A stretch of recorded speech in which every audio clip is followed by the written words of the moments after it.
Right, so I decided to pick up Hawkgirl #1 for two reasons. One, I don't read that much DC, which is something that I really want to change and am going to change because I've added Superman, Green Lantern. I'm going to pick up that new Flash book when it comes out as well.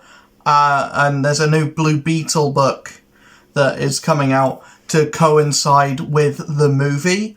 I don't think it's going to be tying in with the movie. It's definitely not.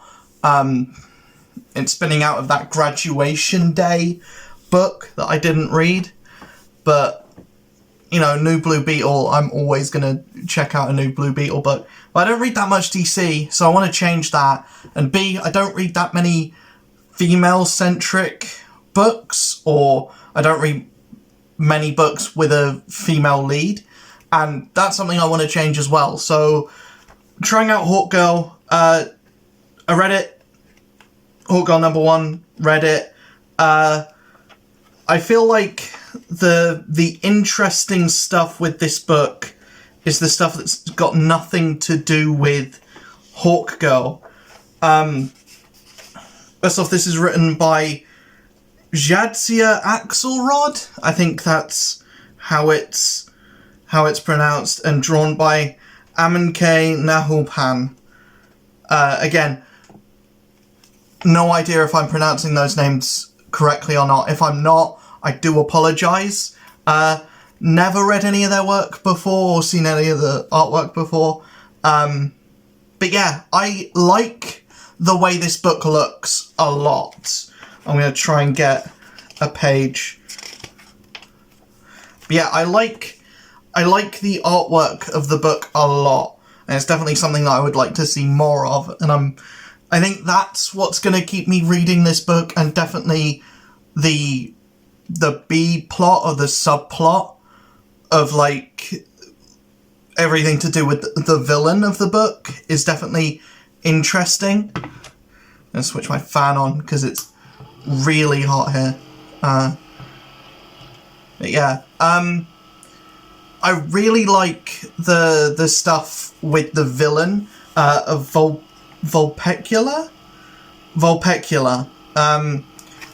which I don't know if this is what it is, but Vulpen, Fox, Ecula. I'm kind of drawing that to Dracula. So is this like a fox vampire hybrid, or like a vampire that's like a fox or got stuff to do with foxes? But she gives this girl a fox pendant, and in exchange for that fox pendant and keeping onto that fox pendant, this girl can have whatever her heart desires. So she asks for a pony, and 15 years later, Vulpecula comes back to collect. And so apparently this girl has like nth metal inside of her, and it can open a portal, and it's stuff that can mess with Hawkgirl's wings.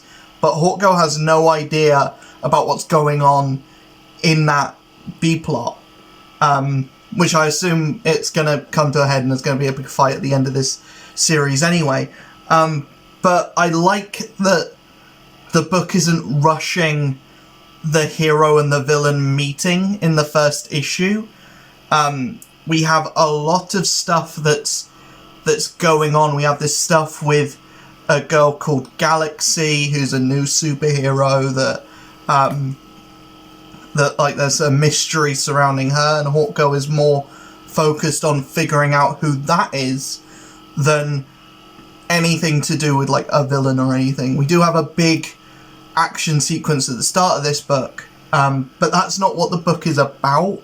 It's more about where is Hawkgirl at the moment and what is her mental health like. And it does a lot of interesting things where every like you'll have a panel of Hawkgirl saying she's fine, and then the next panel is like Hawkgirl curled up in a fetal position, which is really interesting. You you guys know I'm a stickler for books that talk about mental health, and I really enjoy, like, books that tackle that kind of subject in a way that's respectful, and I feel like this does do that. It remains to be seen how much this book is going to delve into that going forward, but this gives me a lot of the same vibe. I had the same vibe reading this as I did reading Christopher Cantwell's Hellcat, the first couple issues of that.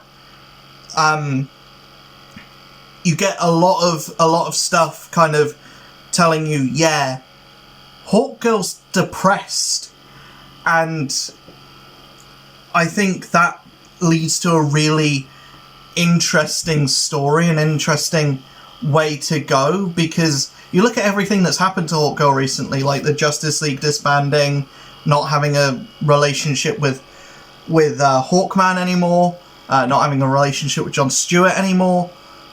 Yeah, that's gonna weigh on your mental health, and the fact that it's being that it's got it helps make the story feel more grounded. I find that kind of internal struggle much more interesting than reading about a hero punching a villain. Obviously that stuff is fun as well, but I like reading stuff about how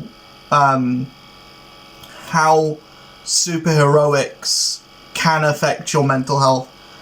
But yeah, I think a lot of the stuff in this book, some of the stuff that happens when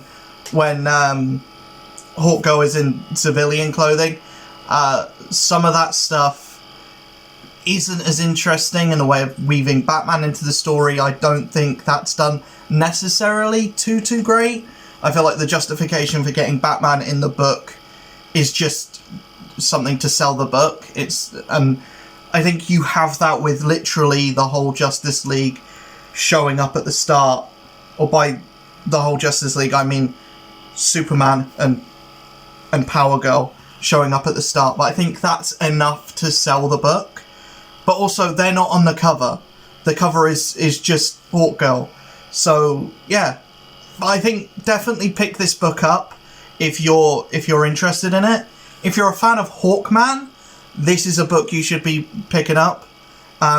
If you want to read about Hawkgirl before she appears in Superman Legacy, I think it's really cool that this book came out a couple of days after the next week after the announcement of who's going to be playing Hawkgirl in the movie, or in Superman Legacy. I feel like that, I don't think there was any thought behind that, but it's just a lucky coincidence that we get Hawkgirl's been cast and then there's a Hawkgirl book. So like, hey, you want to learn more about that character, there's a book, or shove it right in your face. And it just happens to be a really good book as well. So yeah, Hawkgirl #1 of 6. It's going to be a mini-series. I really liked it, surprisingly, because like I said, I don't read much DC anyway. I did read that Hawkman book from a while ago, and the thing with the Hawk people is it's literally just a design. Like, wings look really cool. So yeah, it's just, that's literally all it is. It's just a design, but it's a friggin' cool design. Like, look at that cover. That's a great cover. But yeah, if you did read Hawkgirl #1, let me know in the comments below what you thought of it. And I'll see you guys in the next video. Hopefully you enjoyed this one. Peace.